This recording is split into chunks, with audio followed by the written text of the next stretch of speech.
Well, Tom, jobless claims front and center because the Fed, of course, is worried about inflation from wages and the tightness of the labor market. 242,000, a major rise from last week's 230,000 drop. The forecast was for 240, though, so it isn't hugely out of line, but it does show a little bit higher baseline for jobless claims. Tom wanted to know about unit labor costs, up 6.3% in the first quarter.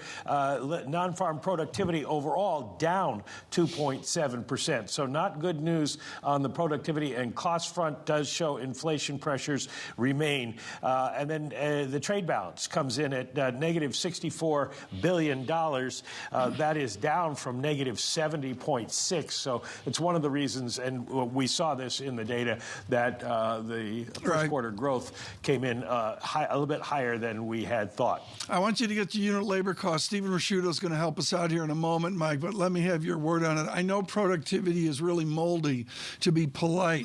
Are unit labor costs a proxy for inflation? They're a proxy for, I would say, a contributor to inflation, and it's a backward-looking number because it's quarterly, so it incorporates January, February, and March.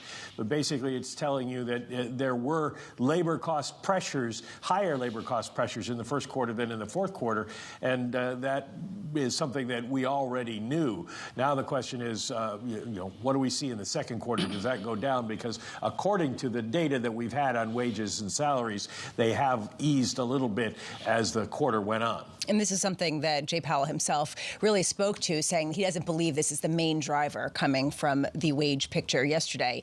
I do want to just get your sense, Mike, about what Jay Powell did say to your question about why the market is consistently pricing in rate cuts before the end of the year, even though the Federal Reserve is insisting upon holding rates where they are for the foreseeable future.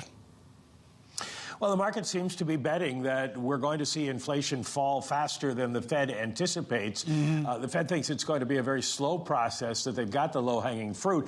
Well, the market thinks either the Fed is going to be very successful in what it's doing, or we're going to go into recession. And in either case, inflation goes down a lot, and the Fed's going to be forced to cut rates. I don't think Powell wanted to spark the market reaction that he did in answering my question by leaving open the possibility it could happen.